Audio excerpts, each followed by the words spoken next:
around. In fact, John had been just the second man I'd been intimate with. Out of the blue, some sores had appeared on my butt. I wouldn't have taken them seriously, but their constant chafing against my underwear drove me insane. Even when my doctor took skin and blood samples, I was more annoyed than worried. I felt he was cracking a nut with a sledgehammer. Imagine my shock when I was asked back for the results. Herpes.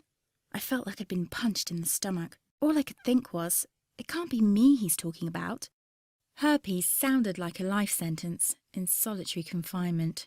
The only way to escape herpes prison was to die. All we can do is control your outbreaks, my doc said.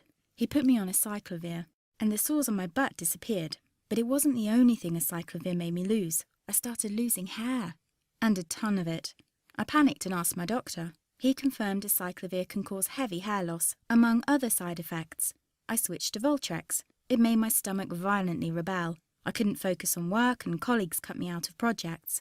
I had to stop with the Voltrex or my boss would have fired me. The sores came back and I was crushed. The drugs that were meant to heal had ruined my life. After months of suffering, I gave in to the pleas of my mother and let my father in on my secret. You see, my father is one of Britain's medical mavericks. You've probably never heard of him because he shuns the limelight. He prefers to help as many people as possible by working in the trenches. Doctors from all over the country send him their hopeless cases. It had occurred to me to ask him for help, but I was embarrassed. Now he was my only hope. Like me, my father had been disappointed by Big Pharma. All the time they tried to get him to peddle their drugs to his patients. They do this everywhere. In the US, for example, they spend $61,000 on each doctor to get him to push their drugs. But my father rebelled. For him, only results count. And all too often, chemical warfare on your body isn't the best option. That's why he started to research natural treatments. Some of them so old, they've been used since Roman times. There is an even more important reason why my father avoids mainstream herpes meds. They don't cure you, they only hide the sign of your illness. But those herpes sores have a function. They're a warning sign from your body telling you there's a problem, much like the engine light in your car. Would you just cover that up so you can't see it anymore? Of course not. And here's a fact you probably didn't know. It's not much different with herpes.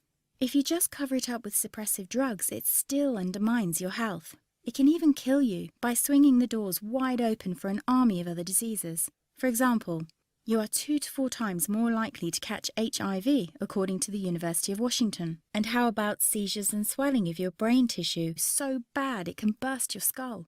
What sounds like the sick script of a horror movie is called meningitis.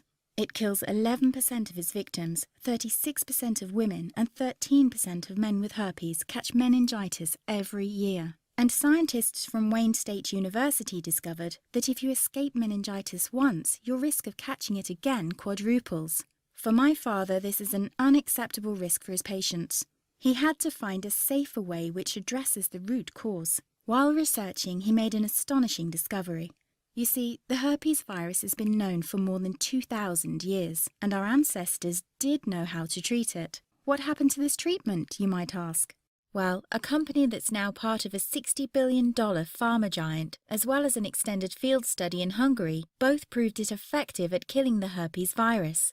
Big Pharma never gave a reason why it never released it on the market. But here's something to think about. This natural substance costs 66 times less than acyclovir, and you can't put a patent on it. The story repeated itself in the early 90s, when several studies, for example from the New York University Medical Center, proved the effectiveness of another substance against herpes.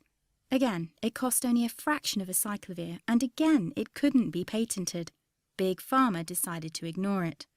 You might be curious why you haven't heard about this. What about independent institutions, such as the American Herpes Foundation?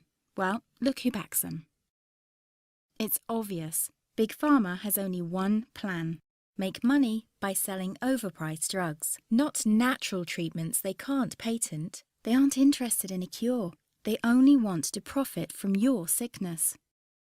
Fortunately, there's finally an alternative. It's already helped thousands of herpes victims just like you escape frequent outbreaks and the limitations they put on your life. People like Maria S. from Houston, Texas. After using this treatment, Maria wrote to me, "Melanie, before I found your site, I was having outbreaks every 2 weeks, lasting about a week, each time pulling me